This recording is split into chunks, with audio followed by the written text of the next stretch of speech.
டிட்வா புயல் இலங்கையின் தென்கிழக்கு கடல் பகுதி மற்றும் அதனை ஒட்டிய தென்மேற்கு வங்கக்கடலில் அம்பாறை கடல் பகுதியில் காற்றழுத்த தாழ்வு பகுதியாக உருவாகி படிப்படியாக வலுவடைந்து இலங்கையின் நிலப்பரப்பின் ஊடுருவலுடனே தொடர்ச்சியாக புயலாகவே நகர்ந்து வந்தது.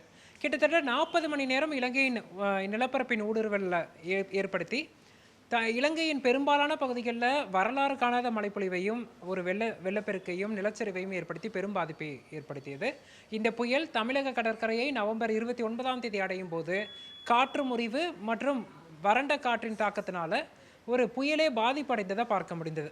அதனை தொடர்ச்சியாக தொடர்ந்து வடக்கு திசையில் நகர்ந்து வந்த டிட்வா புயல் ஆழ்ந்த காற்றழுத்த தாழ்மண்டலமாக நமக்கு நவம்பர் 30ஆம் தேதி இரவு வட தமிழக கடற்கரையை நெருங்கும் போது மேற்கத்திய தாழ்வு நிலையிலிருந்து ஈரப்பதத்தை எடுத்துக்கொண்டு மீண்டும் புதிய மேகங்களை உருவாக்க தொடங்கி நமக்கு டிசம்பர் 1ஆம் தேதி காலை முதல் தொடர்ச்சியாக சென்னை, திருவள்ளூர் மாவட்டங்களில் கனமழையும் ஒரு சில இடங்களில் அதீத கனமழை வரைக்கும் கொடுத்திருந்தது.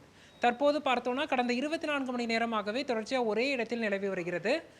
சென்னைக்கு கிழக்கே ஒரு 40 கிலோமீட்டர் தொலைவில் நிலை கொண்டிருக்கும் கூடிய அந்த ஆழ்ந்த காற்றழுத்த தாழ்மண்டலம் வலுவிழக்காமல் தொடர்ச்சியாக வலுவடைந்து வருவதையும் பார்க்க முடியுது. இதன் காரணமாக நேற்று முதலே பரவலாக கன முதல் மிக கனமழை பதிவாகி வரும் சூழலில் இன்றைய தினமும் நமக்கு பகல் நேரத்தில் விட்டு விட்டு கனமழை எதிர்பார்க்கலாம்.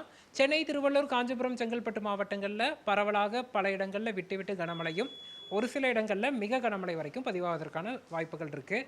இந்த ஆழ்ந்த காற்றழுத்த தாழ்மண்டலம் வரக்கூடிய நாட்களில் படிப்படியாக வலுவிழந்து காவிரி டெல்டா கடலோர பகுதிகள் நோக்கி நகரும் அப்படின்னு எதிர்பார்க்கப்படுது.